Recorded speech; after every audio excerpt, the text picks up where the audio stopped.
Wiguna.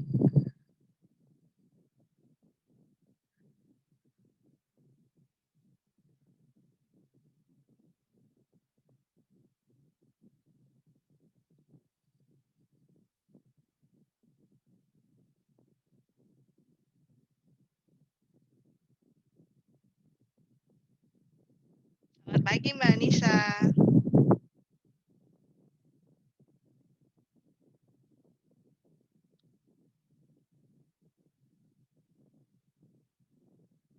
Selamat pagi. Suara saya terdengar? Mr. Doni, suara saya terdengar enggak?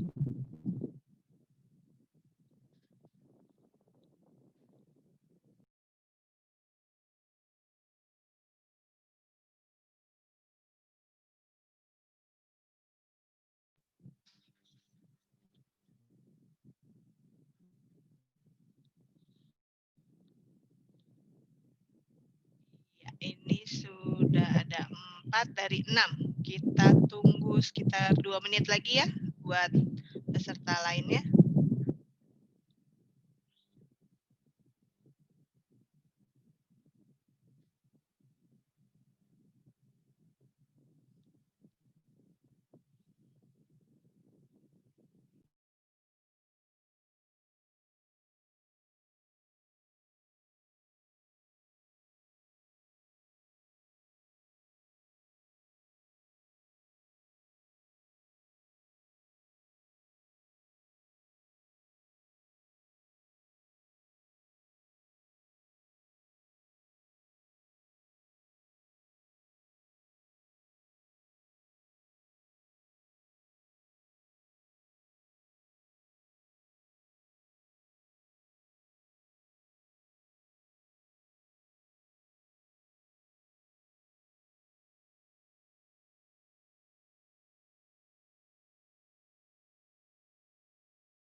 Ya, kita mulai saja ya. Sudah jam 9:05.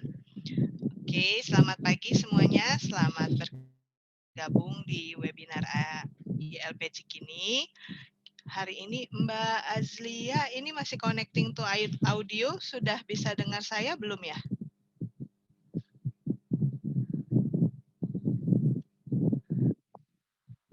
Oh, nggak ada audio ya? Oke, nggak apa-apa. Iya, kalau mau berkomunikasi bisa lewat chat ya. Oke, selamat pagi semuanya. Hari ini kita akan membahas tentang structure di TOEFL ITP. Untuk beberapa yang sudah mengikuti sesi kami sebelumnya di listening skill, ada beberapa ya, saya lihat dari sini. Mungkin sudah tahu apa yang diperlukan untuk menghadapi TOEFL ITP. Nah, adakah di sini yang belum pernah sama sekali mengambil tes TOEFL, entah itu prediction atau TOEFL ITP. Boleh raise hand di ininya aja, di Zoom-nya. Kalau nggak mau buka kamera, bisa raise hand. Ada yang belum pernah? Oke, sudah pernah semua ya, berarti ya. Oke, tidak ada yang raise hand, berarti sudah.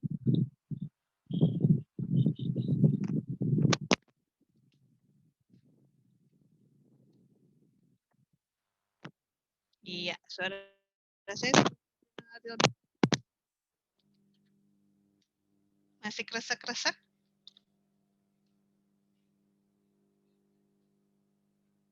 Oke, ya. Oke, jadi yang ini tidak ada ya, yang belum pernah ya, berarti semuanya sudah pernah.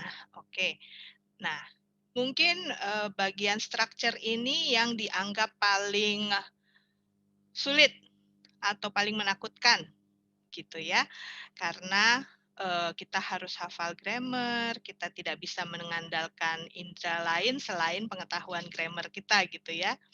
Nah, dan hafalan banyak buat kita, grammar bahasa Inggris itu hafalannya banyak gitu ya. Jadi mungkin ada yang sangat takut dengan bagian ini. Saat ini kita akan mencoba membuat terlihat lebih mudah dengan tips and tricks yang akan kami sampaikan nanti ya. Oke, saya akan share screen. Yang pertama, karena kita waktunya hanya 1 jam, jadi kita langsung saja ya. Oke, yang pertama, kita structure ini kan terbagi 2 ya. Ada structure yang kita menemukan yang benar. Kita harus memilih jawaban yang benar di antara jawaban yang salah. Gitu ya. Dari 4 pilihan jawaban, kita memilih 1 yang paling tepat. Gitu ya. Sementara nanti di ini kan bagian kedua ini structure and written expression. Di written expression nanti kita justru menemukan yang salah. Di antara 4 jawaban, 4 pilihan jawaban, kita harus menemukan 1 yang salah. Kalau bagian yang pertama ini kita menemukan yang benar dulu. Gitu ya. Oke. Nah, apa sih isinya bagian structure ini? Bagian structure ini sebenarnya ada 40 nomor, tapi terbagi yang seperti saya sampaikan tadi, structure and written expression. Untuk bagian structure itu ada 15 nomor. Gitu ya, 15 nomor. Nah, kita harus memilih kata yang benar, choose the correct word or phrase to fill in the blanks. Ya. Nah, nanti kita akan berlatih, ada beberapa latihan soal dan akan disampaikan keterangannya oleh Mr. Doni nanti. Nah, waktunya kita hanya punya 25 menit untuk 40 pertanyaan. Jadi untuk bagian ini kita punya 40 menit. Nah, sementara di bagian structure ini 15 menit, nanti di written expression berarti ada 25 pertanyaan, ya. Nah, manfaatkan waktu sebaik-baiknya. Berarti satu soal tidak boleh lebih dari 30 detik ya. Oke. Nah, apa aja sih yang diuji? Nah, kebanyakan, ini bukan hanya ini ya, tapi ini kebanyakan, mostly. Yang paling banyak soalnya itu mengenai subject and verbs. Apa sih subject? Apa sih verbs? Mungkin sebagian dari kita udah tahu ya. Nah, yang perlu diingat adalah setiap kalimat dalam bahasa Inggris harus punya subjek dan harus punya minimal 1 verb. Ya, 1 subjek dan 1 verb.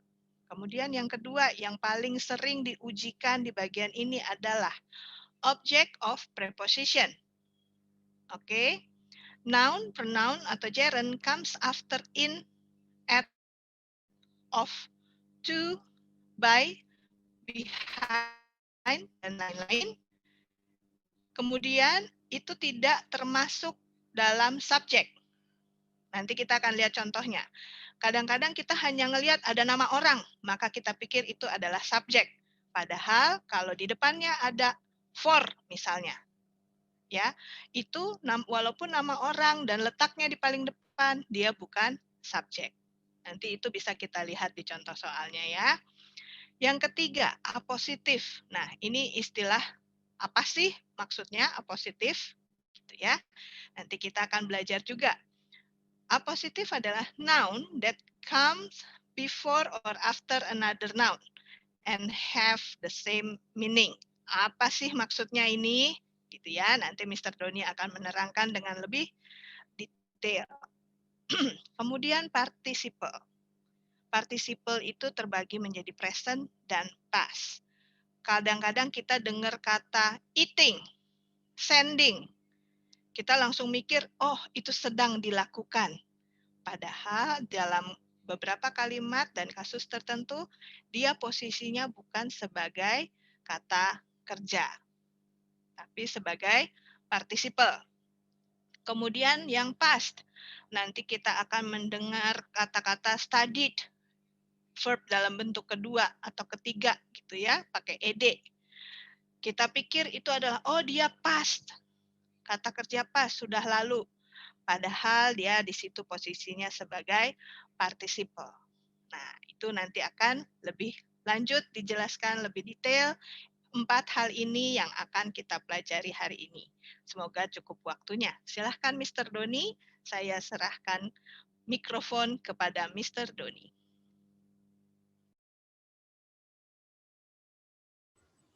Oke, selamat pagi Bapak Ibu semuanya. Selamat datang di webinar kita kali ini. Pertama-tama saya ingin mengucapkan terima kasih kepada Miss M sudah membuka webinar kita kali ini dengan begitu gracefully. Oke, terima kasih. Dan sebelumnya saya ingin juga mengucapkan terima kasih because I can see several familiar names here. Saya nggak bisa bilang familiar faces karena tidak ada faces di situ, cuman nggak apa-apa. Mungkin nanti bisa akan ditimbulkan seperti yang pertama-tama itu. Yang pertama agak malu-malu. Mungkin pertemuan ke besok saya ingin mungkin sekali-sekali melihat wajah dari Bapak Ibu sekalian. Oke. Pertama-tama saya ingin memperkenalkan diri. Nama saya Doni. Saya adalah salah satu TOEFL dan IELTS instructor dari ILP Cikini, sama seperti Miss Martha juga. Dan kali ini sebagai bentuk request dari publik meminta kita membahas atau membuat webinar untuk membahas salah satu section di TOEFL ITP yang bisa dibilang momok yang begitu menakutkan. Wah, serem juga itu. Nah, pertama-tama saya ingin bahas kenapa dan apa sih yang membuat structure section kita pertemuan kita pertama ini adalah membahas structure section yang terdiri dari pertanyaan-pertanyaan yang require kita menjawab pilihan ganda atau multiple choice type of questions. Oke. Apa dan kenapa sih ini begitu menakutkan? Ada beberapa murid saya yang mungkin ngobrol-ngobrol dengan saya yang bilang, Pak atau Mister, saya sudah belajar tenses, ngelotok nih Pak. Oke. Ada yang bilang udah belajar semua 14 tenses. Ada yang belajar 16. Ada saya waktu itu saya belajar semua 21 tenses. Dalam hati saya juga bingung 21 dari mana gitu kan. Coba dia udah gak apa-apa. Tapi kok strukturnya belum score strukturnya itu belum seperti yang saya harapkan. Ya, mungkin jawaban saya seperti ini. Memang di TOEFL itu kita membahas structure adalah salah satu section yang ditanyakan dalam TOEFL. Dan structure itu salah satu elemennya adalah tenses. Tapi yang menjadi pertanyaan, apakah TOEFL itu hanya berfokus pada tenses? Nah itu. Jadi kalau kita hanya berfokus pada tenses, berarti kurang tepat juga. Oke. Yang pasti akan sangat membantu kita. Tapi TOEFL tidak hanya membahas atau fokus pada tenses. Oke, seperti yang Miss Martha sudah bahas, tadi saya akan berusaha mencakup ke 4 skill ya. Mungkin saya akan namakan skill ini yang sekarang terpampang di layar monitor Bapak Ibu semuanya, dan saya akan usahakan untuk memuat semua skill ini dalam satu pertemuan ini. Oke, yang pertama adalah subject and verbs ya. Subject and verbs. Kenapa sih subject and verbs itu begitu penting dalam structure section of the TOEFL test? Pertama, di dalam TOEFL, satu kalimat yang benar harus memiliki a subject and a verb. Saya ulangi, a subject and a verb. A berarti satu subjek, satu verb. Karena saya baru berbicara tentang satu kalimat atau satu klausa. Ya, kita belum masuk ke gimana sih kalimat-kalimat TOEFL yang terdiri dari dua klausa. Gimana sih kalimat TOEFL yang inverted subject atau verb, atau subjek atau verbnya ditukar, belum. Baru satu subjek ditambah satu verb.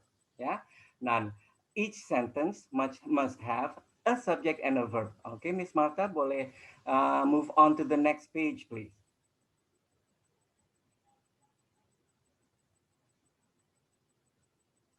Oke, nah, pertama-tama, penting bagi kita untuk mengidentifikasi pertama-tama, kalau kita tahu kalimat ini sudah benar dalam artian memiliki satu subjek dan satu verb, penting bagi kita untuk mengetahui atau mengidentifikasi yang manakah subjek, yang mana verb. Oke. Kurang lebih artinya pun sama seperti bahasa Indonesia. Subjek ya subjek, verb ya verb atau kata kerja.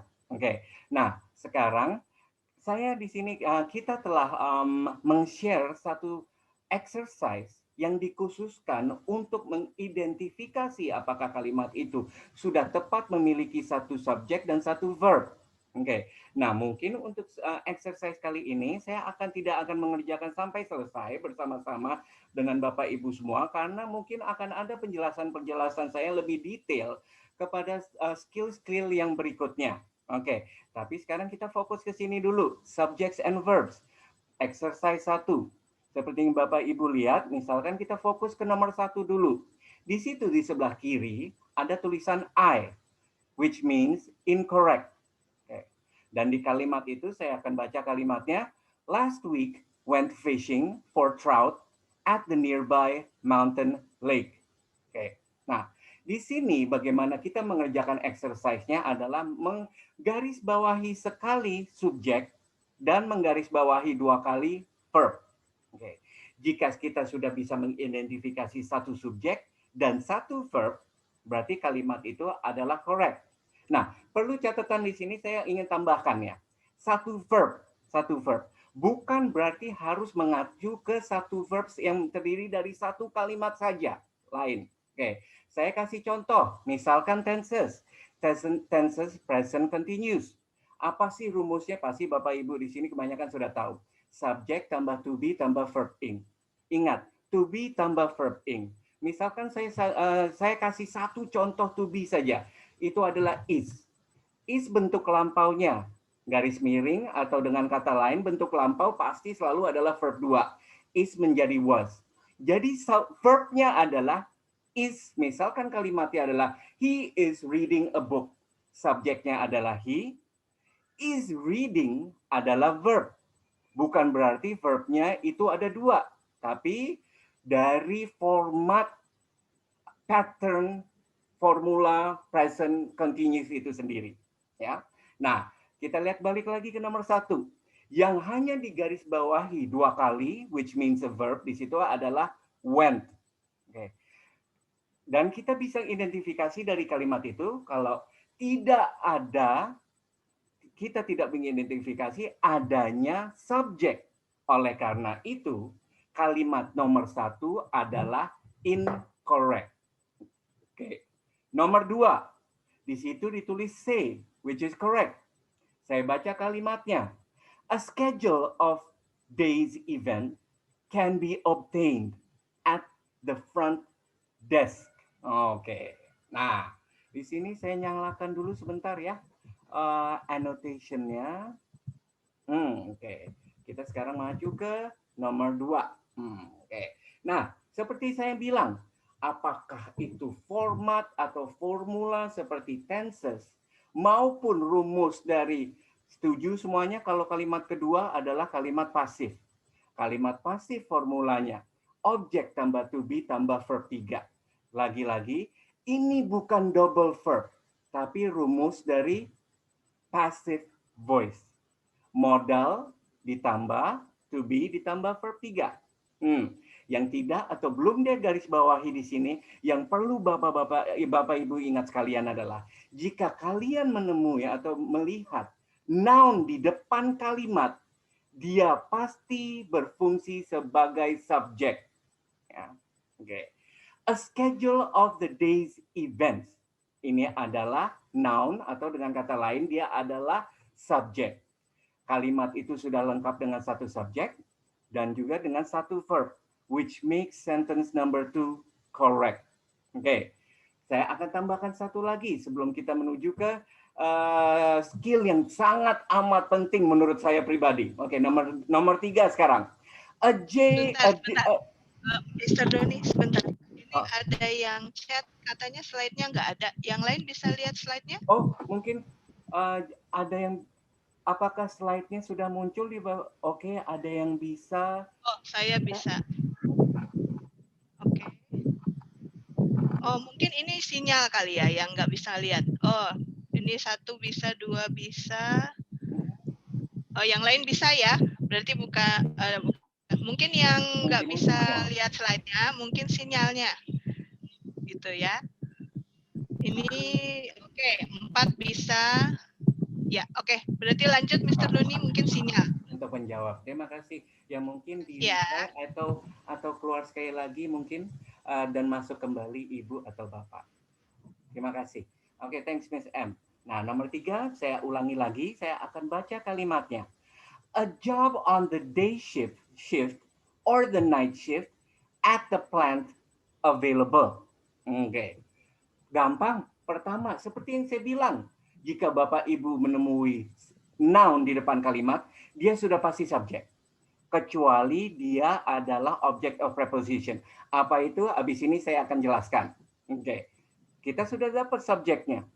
Seterusnya, apakah ada verb on the day shift or on the night shift at the plant available, able. Endings able itu adalah adjective.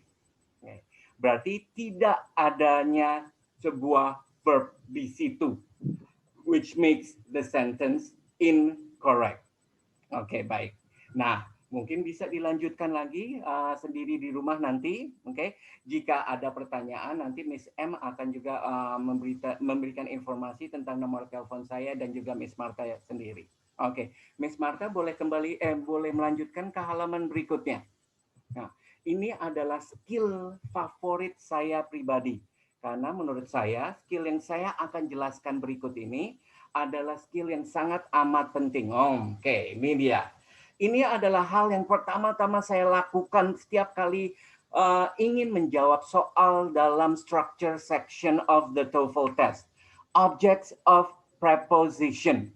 Nah, apa itu objects of preposition? Pasti berkaitan dengan apa yang namanya preposition. Nah, preposition kemungkinan besar Bapak Ibu juga sudah tahu seperti on, in, at, behind, in front of dan sebagainya. Oke. Ada perlunya juga Bapak Ibu mungkin men-search di Google beberapa uncommon prepositions yang lainnya. Karena kata-kata seperti by, seperti with, after, before, mereka juga termasuk dalam preposition. Kenapa itu penting? Nanti saya akan jelaskan kenapa sih kata sesimpel preposition itu begitu penting. Yaitu dalam mengeliminir kata-kata yang tidak perlu jika kita temui dalam structure section of the TOEFL test. Soalnya yang begitu panjang. Oke, nanti kita akan praktek. Tapi kita fokus ke bagaimana mengidentifikasi object of preposition. Nah, tadi saya baru membahas apa itu preposition, kata-kata yang saya sebutkan barusan. Tapi apa sih yang dimaksud dengan object of preposition? Oke, saya kasih contoh. Saya akan tulis di bawah. Annotation-nya berhenti, maaf. Sebentar, saya nyalakan kembali. Oke. Saya akan tulis satu kalimat simple di bawah. Oh, kok nggak bisa ya?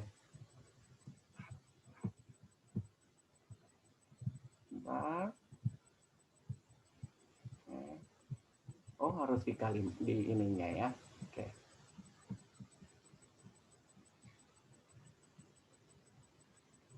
Mohon maaf kalau tulisannya agak kok hilang-hilang ya. Tulisannya seperti tulisan dokter. Maaf Bu Ruth. Pen tabletnya agak saya kurang terbiasa. After school.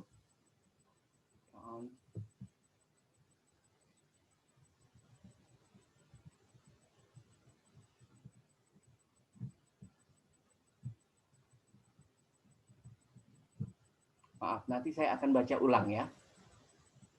Jika tulisannya kurang jelas.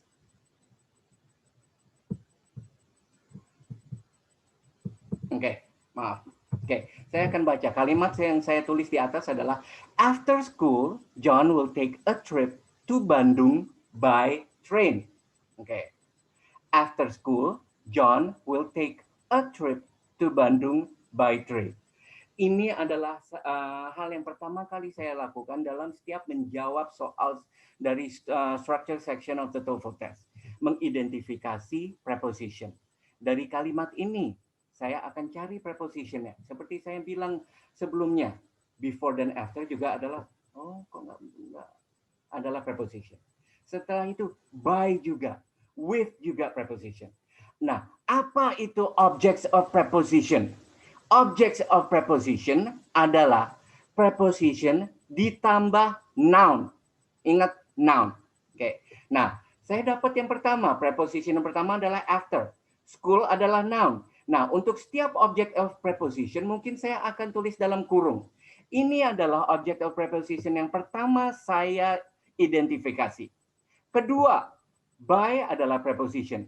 Diikuti oleh noun train. Saya akan tulis dalam kurung. Ini adalah object of preposition yang kedua. Seperti yang tadi Miss Martha bilang, jika kita sudah mengidentifikasi object of preposition,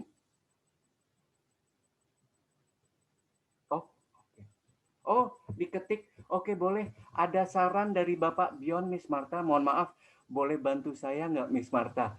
Tulis kalimat yang saya barusan tulis di grup chat, untuk semuanya bisa melihat dengan jelas. After school, John will take a trip to Bandung by train. Terima kasih, Bapak Bion. Nah, kita sudah bisa mengidentifikasi dua object of preposition di dalam kalimat itu. Oke, seperti yang kata Miss Martha di awal tadi, object of preposition bukanlah subjek maupun verb. Dengan kata lain, coret aja, Bapak Ibu, karena dia bukanlah apa-apa. Jadi kalimat yang kita hanya harus fokus adalah John will take a trip to Bandung. That's it.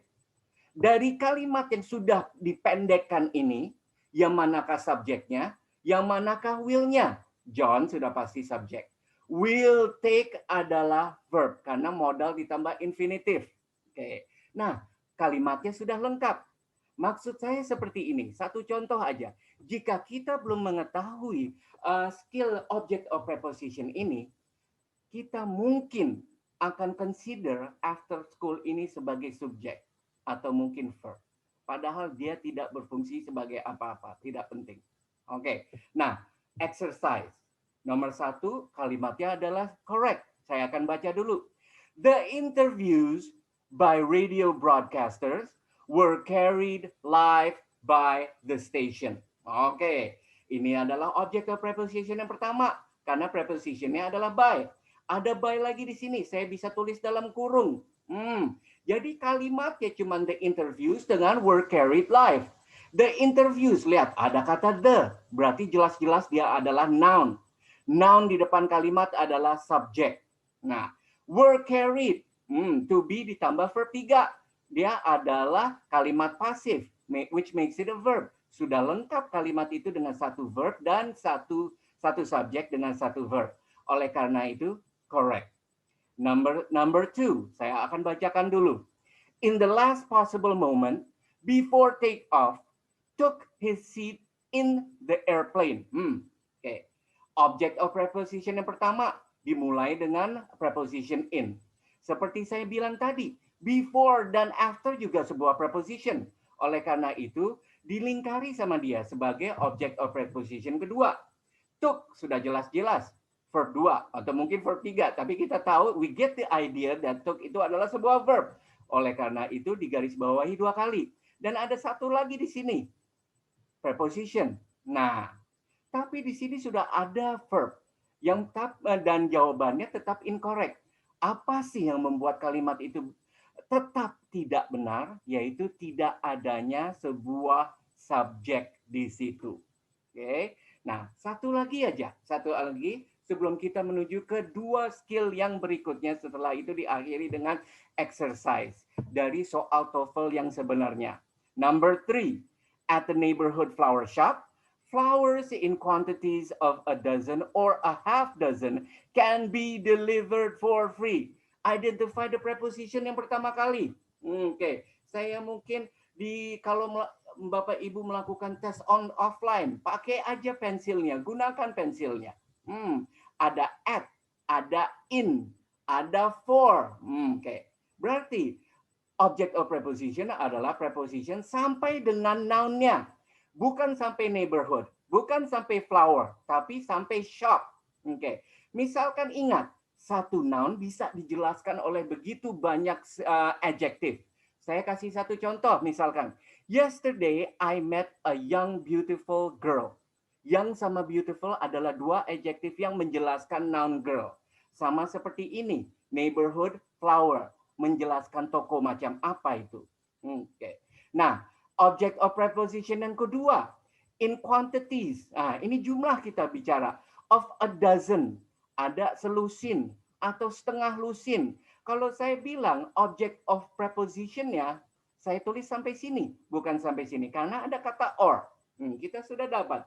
Nah, ingat object of preposition bukan berfungsi sebagai subjek maupun verb.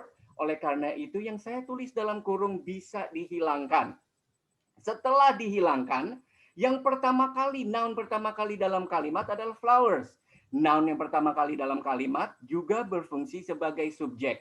Kita tinggal periksa apakah kalimat ini sudah memiliki verb. Remember, verb in passive voice can be delivered. Saya garis bawahi 2 kali. Okay. Which makes this sentence correct. Yang berikutnya, Bapak Ibu bisa lakukan di rumah. Ingat, exercise ini diperuntukkan untuk membantu kita mengidentifikasi mana itu object of preposition. Karena nanti saya akan tunjukkan kenapa ini begitu penting. Oke, yang berikutnya Miss M boleh maju ke halaman selanjutnya. Nah, ini juga adalah salah satu skill dalam TOEFL yang menurut saya nggak begitu banyak dibahas. Tapi proporsi, kalau kita bicara proporsi dalam soal TOEFL, ini pasti keluar. Tapi apa sih namanya ini? Oke. Appositive. Kita mulai lagi-lagi. Jika kita berbicara tentang structure, mungkin sedikit seperti matematika. Perhatikan juga bukan tanda jumlah. Saya tadi sering menyebut subjek tambah to be tambah verb in. Tapi ada lagi punctuations. Perhatikan yang kedua adalah koma. Saya ingin Bapak Ibu semua memperhatikan kalimat yang pertama ini. Ingat di sini ada 2 koma ya. Mungkin sedikit terlihat kecil. Dan saya lingkari, ini ada koma. Ada 2. Oke. Jika Bapak Ibu melihat dalam bentuk soal TOEFL, appositif selalu diberikan. Entah itu 1 atau 2 pasti akan diberikan. Oke. Jika Bapak Ibu melihat di soal TOEFL, ada kalimat yang memiliki 2 koma seperti di atas itu. Yang fungsinya bukan memberikan option. Contoh, kalimatnya itu berbeda dengan seperti ini. The food that I like is gado-gado, ketoprak, sate, lontong sayur.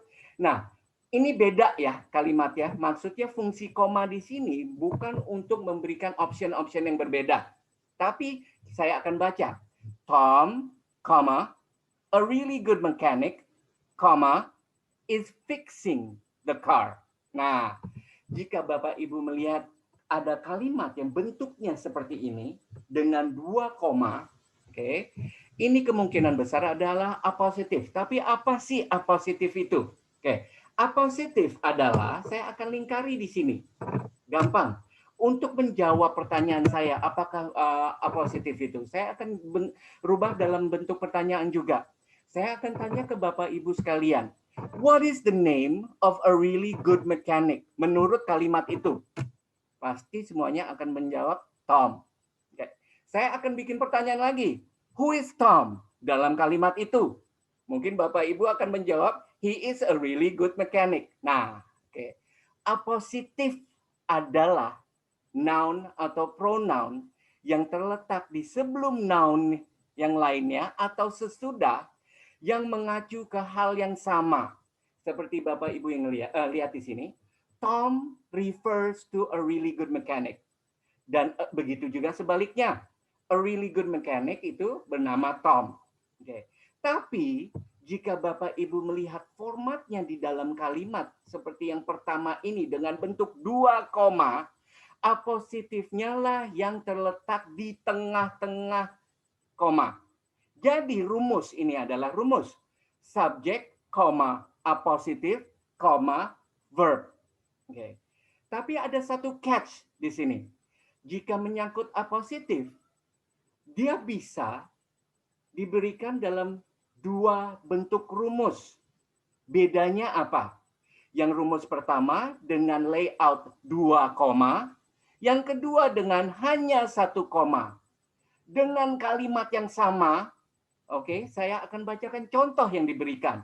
A really good mechanic, Tom is fixing the car.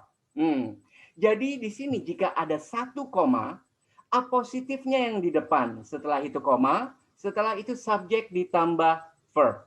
Ingat, apositif harus mengacu ke hal yang sama dengan noun yang terletak di sebelum atau sesudahnya. Tergantung memakai formula yang mana. Oke. Nah, itu apositif. Dan mungkin jika ada pertanyaan lagi, misalkan Don, di situ kan ada apositif yang bentuknya bisa ada 2 rumus yang berbeda ya. Nah, kira-kira yang mana sih sering keluar dalam TOEFL? Menurut pengalaman saya yang pertama.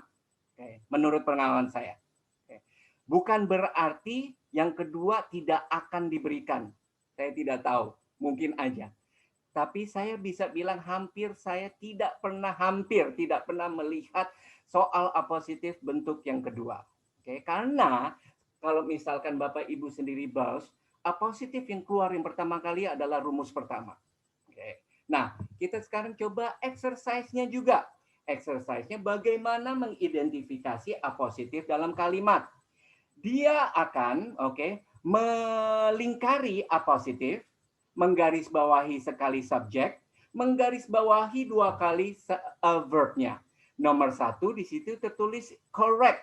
Oke, saya akan baca kalimatnya dulu. The son of the previous owner, the owner is undertaking some fairly broad changes in the management policy. Wah, kata-katanya berat. Oke.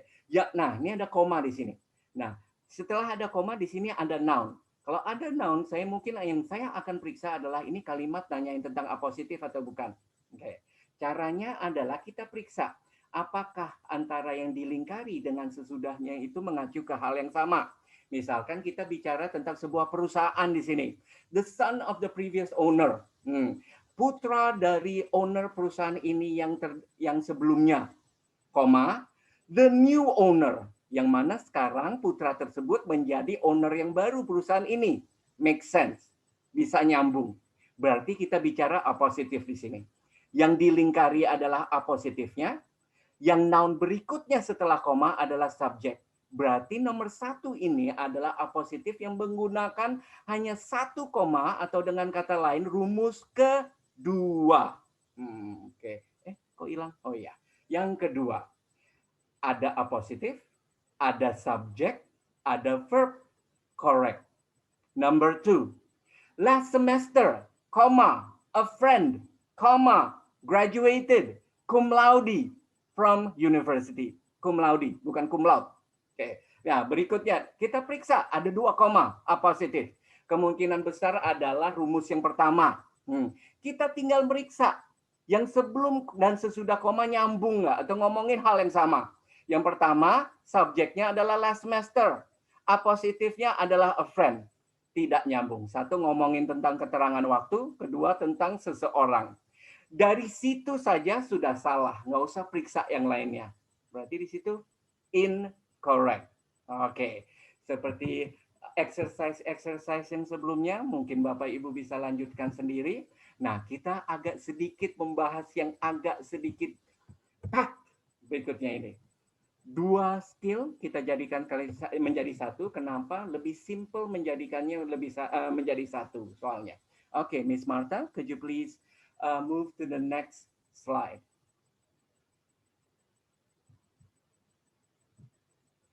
Nah, oke. Keren. Layoutnya dibikin dengan luar biasa. Nah, participle. Oke, participle. Nah, saya mungkin akan fokus, kita akan membahas dua tipe participle. Past participle dengan present participle. Oke. Nah, karena TOEFL sebenarnya saya nggak akan membahas banyak tentang definisi. Oke. Nah, saya akan langsung kasih tahu. Saya mungkin akan langsung tanya, apa sih past participle? Dan apakah itu present participle? Oke. Past participle adalah nama canggih, nama keren dari verb 3. Present participle adalah nama keren dari verb ing. Wah, kadang-kadang dibikin lebih jelimet, nggak usah dihafalin nama-namanya. Yang penting kita tahu jika keluar verb ing dan verb 3 itu harus diapakan. That's it. Oke. Nah, saya akan bahas past participle dulu. Di sini ada 3 buah kalimat, Bapak Ibu. Nah, menurut penjelasan yang di sini, saya akan jelaskan aja dengan kata-kata saya. Jika kita berbicara tentang verb 3, sebagian besar bentuk verb 3 adalah kata-kata yang berakhiran dengan ed, yaitu berasal dari verb regular verb, ed. Ada juga yang lain, misalkan do, did, done dari irregular verbs. Tapi saya mau fokus di sini adalah yang berakhiran ed. Kenapa? Hati-hati. Karena bisa cause confusion menurut penjelasan ini, kebingungan. Saya ingin Bapak Ibu semuanya melihat ke kalimat nomor 1. She painted this picture. Dari kalimat itu jangan langsung asumsi itu adalah verb 3. Karena yang berakhiran ed juga verb 2. Dan jika formatnya seperti ini saya bisa bilang langsung ini adalah verb 2. Karena verb 3, jika berfungsi sebagai verb 3, itu biasanya dalam bentuk kalimat pasif. Seperti contoh nomor 3. The picture painted by Karen is now a museum. Nah, yang picture yang dilukis oleh Karen, kalimat pasif. Baru itu, kalimat pasif harus menggunakan verb 3. Nah, kapan lagi sih penggunaan verb 3 lagi? Dengan tenses seperti ini. Present perfect atau past perfect. Jika di depannya ada kata-kata has, have, had, pasti harus diikuti oleh verb 3. Jadi, yang bukan penggunaan verb 3 hanya adalah kalimat pertama. Itu perlu saya jelaskan dulu. Nah, sekarang ke verb ing. Kalau saya rasa verb ing tidak begitu sesulit verb 3. Contohnya yang saya berikan di awal, present continuous. Ada to be, ada verb ing. Nah, kita lihat di sini. Kenapa sih verb 2? Di sini ada standing, ada verb ing. Di sini ada was. Tadi kata Lodon, kalimat TOEFL tidak boleh ada 2 verb. Penjelasan saya. Skill ini hati-hati Bapak Ibu semuanya. Jika kita berbicara tentang verb 3 dan verb ing.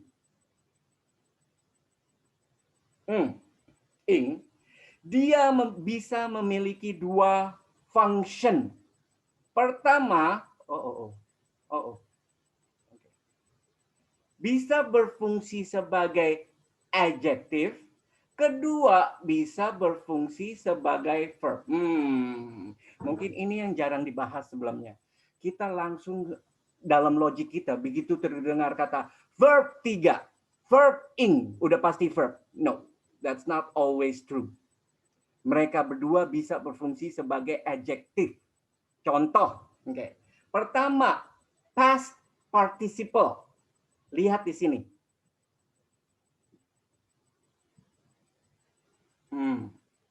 Di sini adalah verb 3. Di sini ada verb juga. To be adalah verb. Bukan double. Tapi saya bisa katakan verb 3 di sini berfungsi sebagai adjektif.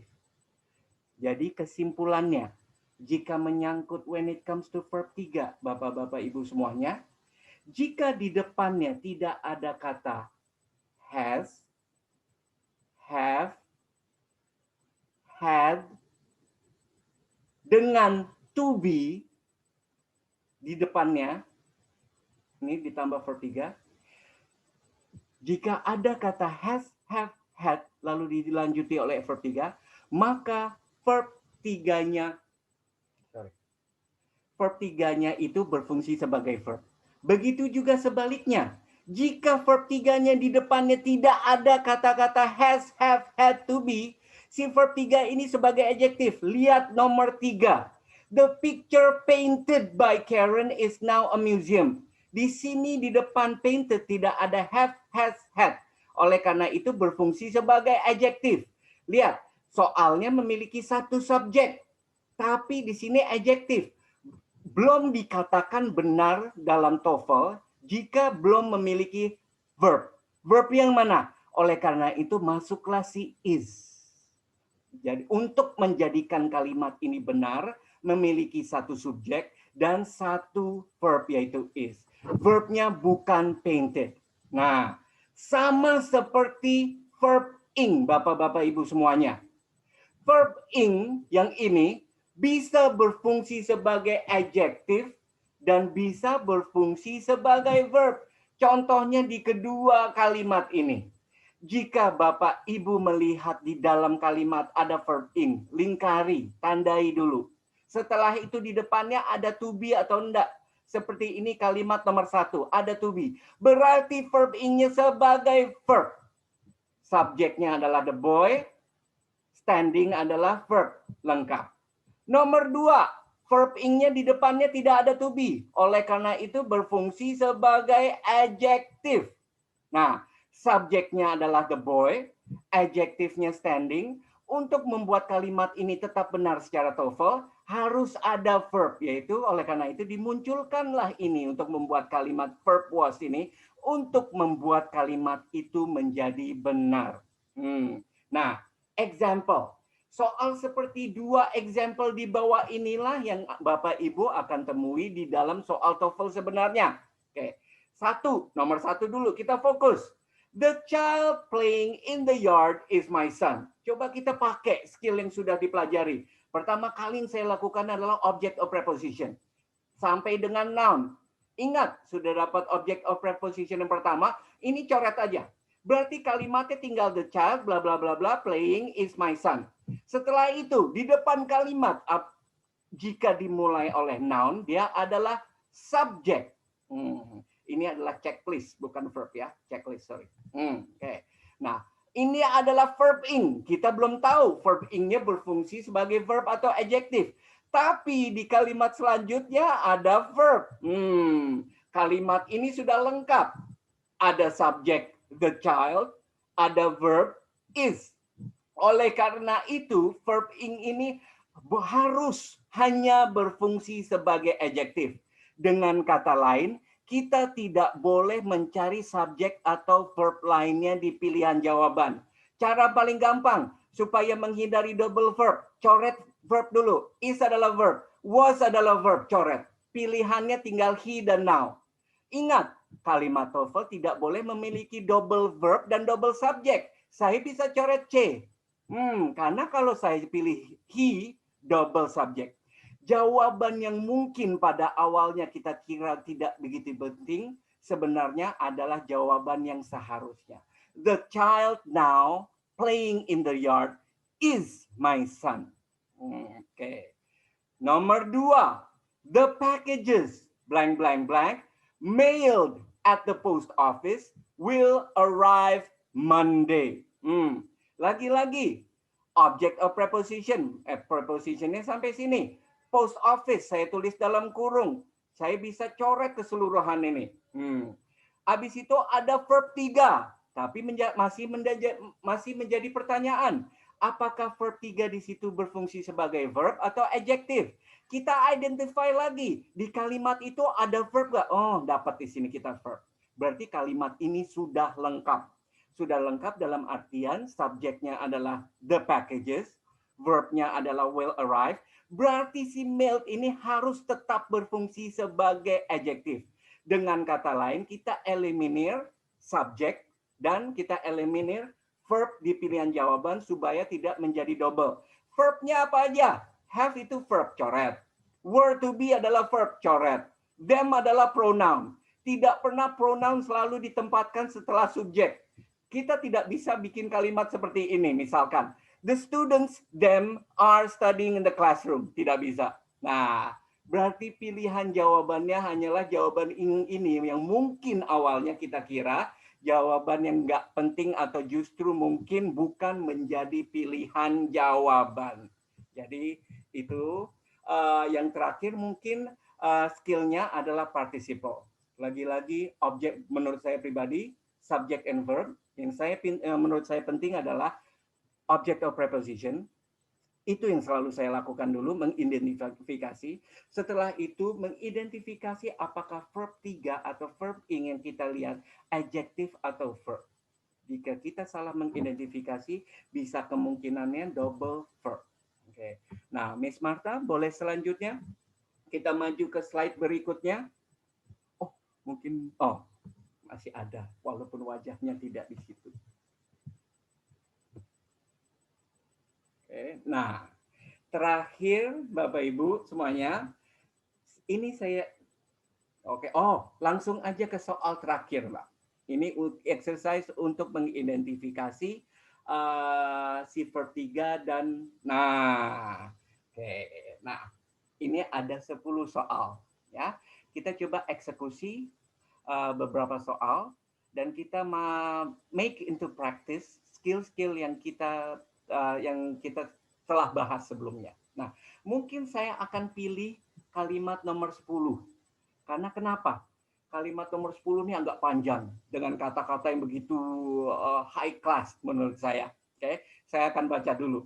A computerized map of the freeways using information gathered by sensors embedded in the pavement on a local cable channel during rush hour.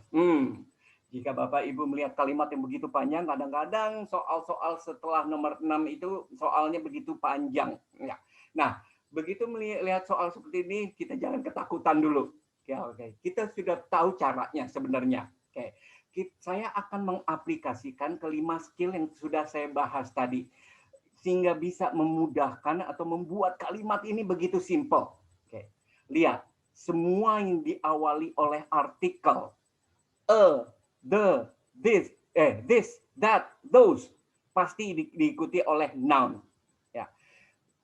Dan noun di depan kalimat adalah subjek. Nah, berarti saya bisa langsung garis bawahi kalimat ini dimulai dengan sebuah noun. Noun di depan kalimat automatically is a subject. Dapat. Setelah itu saya akan langsung yang melakukan adalah object of preposition. Karena kalimat ini begitu panjang. Of adalah preposition. Ingat, tutup kurungnya sampai noun, freeways. Ini adalah object of preposition pertama. Kita lihat lagi. By. Sampai sensors. In. Preposition. Sampai pavement. Berikutnya on. Sampai local cable channel. During. Ingat, after, before, during. Juga preposition. Kalimatnya Bapak Ibu semua tinggal tersisa sedikit sekali. Cuman ada a computerized map, ada using information gather, sama embedded. Oh, enggak. Sama embedded. Kita tinggal periksa. Kita sudah pelajari tadi. Using di sini. Using verb ing. Apakah si using ini berfungsi sebagai verb atau adjektif? Di depannya tidak ada apa-apa. Ingat, berfungsi sebagai verb jika di depannya ada to be. Di sini adjektif. Ada lagi embedded. Verb 3. Di depannya tidak ada have, has, had, to be. Oleh karena itu juga berfungsi sebagai adjektif. Jadi dari kalimat sepanjang ini cuman kita bisa identifikasi satu subjek. Berarti titik-titiknya apa yang missing di situ? Verb. That's it. Kalimat sepanjang itu bisa kita coret, bisa hapus. Nah, tinggal memilih verb mana yang cocok. Apakah B bisa menjadi jawabannya? Kita mencari verb. Verb ing berfungsi sebagai verb jika di depannya ada to be. Tidak ada to be di depannya. Oleh karena itu adalah adjektif. To air. Ingat, to juga bisa menjadi, to adalah object of preposition, bisa menjadi to diikuti infinitive.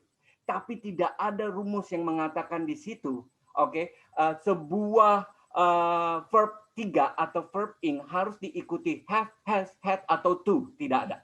Ada to be, berbeda hal. Pilihannya adalah either airs atau air. Nah, jika kita bicara tentang verb s atau verb tanpa s, sudah tahu konteksnya kemana. Mungkin ya. Subjek, tipe subjek mana yang menggunakan verb tanpa s?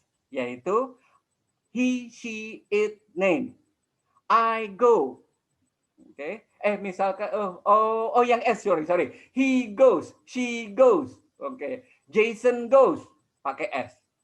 Tipe-tipe subjek yang diikuti oleh verb yang tanpa S adalah Ayu sama Dewi, nama-nama cewek. I go, you go, they go. Nah, kita sudah dapat subjeknya di sini, a computerized map. Jika kita masukkan si computerized map dan kita pilih subjek yang mana yang cocok, a computerized map itu mungkin bisa digantikan dengan it. Saya tanya lagi, it diikuti verb dengan S atau tanpa S? Ya, diikuti dengan verb dengan S. It goes, it rains. Nah, berarti jawabannya sudah ketahuan. Ya, itu adalah salah satu contoh. Dan mungkin untuk terakhir, boleh Bapak Ibu semuanya kita kerjakan bersama-sama. Nomor 1 mungkin, 1 aja ya Miss Em ya. Karena 1, Bapak Ibu mungkin bisa baca soalnya dulu dan mungkin bisa tulis di grup chat pilihan jawaban Bapak Ibu semuanya. Remember, tidak apa-apa jangan malu jika mungkin jawaban kita belum tepat, it's okay. Nanti saya akan jelaskan kenapa jawabannya tuh yang ini sih sebenarnya. Mungkin ya 3 menit, boleh dibaca dulu dan diketik di grup chat pilihan jawaban nomor 1 itu is it A, B, C, atau wow, ada yang begitu cepat. Saya tunggu sebentar lagi ya. Oh wow, langsung automatically. Amazing. Ibu Anissa, wow. Yes. Betul sekali. Untuk bagian sudah menulis jawaban, betul sekali. Sekarang mungkin saya akan jelaskan kenapa. Thank you very much untuk partisipasinya semuanya. Ya, ini soal. Saya pertama yang langsung seperti biasa favorit identifikasi preposition from itu preposition. Tapi kurungnya dari mana sampai mana? Sampai Wyoming. Into juga preposition sampai Nebraska. Ingat, kalimat yang begitu panjang, yang cukup panjang, tinggal sisa the North Platte River. That's it. Sampai itu aja. Ya. Jadi, kita bisa mengidentifikasi subjek doang di kalimat itu. Yang mana kita harus mencari verb. Kita lihat, pilihan jawabannya bukan A. Karena jika kita pilih A, double subject. betul sekali. A bukan jawabannya. Jawabannya bukan Jawabannya bukan C juga. Jika kita pilih C adalah flowing, verb ing. Kita mencari verb. Tapi verb ing di C ini adalah adjective. Karena di depannya tidak ada to be. Betul sekali. With juga object of preposition. Object of preposition bukanlah subjek maupun verb. Pilihannya hanyalah B. Semuanya benar. Thank you very much telah berpartisipasi. Oke, jadi sampai saat ini pun kenapa kami merasa skill-skill inilah yang dibahas sebenarnya, karena bagi saya pribadi khususnya object of preposition dengan participle skills itu sampai saat ini setiap saya mau tes TOEFL juga itu sangat penting. Dan mudah-mudahan apa yang kita bawakan kali ini di webinar kita dapat berguna bagi Bapak Ibu semuanya. Kalau ada salah-salah kata mungkin I apologize, dan panggung kembali saya akan berikan ke Miss Martha. Thank you very much Bapak Ibu semuanya. Miss Martha, you can start.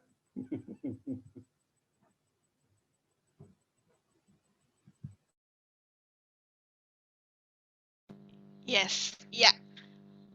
Kita sudah selesai untuk skill yang paling sering dihadapi dan biasanya paling mengecoh. Ya, TOEFL itu memang seringkali dibilang banyak jebakan Batman-nya. Nah, 4 skill tadi itu adalah yang paling sering jadi jebakan Batman, gitu ya. Yang bikin bingung A atau B, C atau D, gitu ya.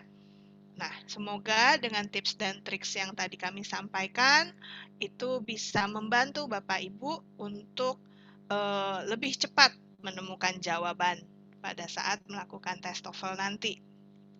Oke, nah biasanya kita tes TOEFL ITP itu untuk apa sih? Untuk ambil beasiswa ya. Kebanyakan customer kami itu untuk ambil beasiswa, entah itu dari LPDP atau dari lembaga lain. Nah, biasanya beasiswa itu yang diperlukan syarat-syaratnya lumayan banyak ya. Ya namanya juga mau dibayarin ya, pasti syarat-syaratnya banyak. Gitu. Nah, ini ada tips dari kami dan dari IIEF tempat kita mengambil tes ITP. Pelajari betul ketentuan dan syarat beasiswa yang akan kita daftar, karena setiap beasiswa memiliki ketentuan yang berbeda-beda. Bukan tidak mungkin kita tidak lolos tahap awal seleksi beasiswa, hanya karena kekurangan dalam memenuhi persyaratan yang sudah ditentukan. Kemudian, nah ini salah satu syaratnya kan biasanya harus ada surat rekomendasi ya untuk melamar beasiswa. Ini tips untuk membuat surat rekomendasi yang akan kita lampirkan.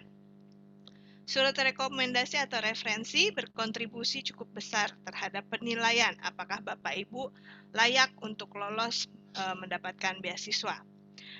Siapa sih yang perlu kita pilih untuk membuat surat rekomendasi? Pilihlah orang yang mengenal Anda untuk memberi surat rekomendasi. Bisa orang yang memiliki jabatan seperti dosen atau atasan. Jangan lupa menjelaskan tentang kemampuan, prestasi, dan aktivitas Anda. Jelaskan juga tentang beasiswa yang akan Anda daftar dan mengapa Anda memilih itu ya. Kemudian pastikan Anda memberikan waktu yang cukup kepada pemberi rekomendasi untuk menulis. Jangan mepet. Gitu ya. Surat yang ditulis dadakan atau buru-buru biasanya hasilnya kurang baik gitu ya. Kurang komplit. Oke. Nah, kemudian untuk tes TOEFL ITP di akhir tahun ini kan tinggal tersisa November dan Desember, kita ada promo akhir tahun. Nah, promo akhir tahun itu kita ada yang online, ada yang offline. Bapak Ibu bisa memilih yang dengan kelas persiapan. Kelas persiapannya itu 1 kali pertemuan 2 jam, gitu ya. Tapi kalau Bapak Ibu merasa tidak perlu kelas persiapan, bisa ambil tes yang tanpa persiapan. Tapi kalau Bapak Ibu merasa perlu untuk di-refresh lagi, mendapatkan tips and tricks lagi, itu bisa menambah hanya 50.000 saja dari biaya tesnya. lainnya untuk mengambil tes. Boleh persiapan yang lebih detail lagi, itu mengambil kelas.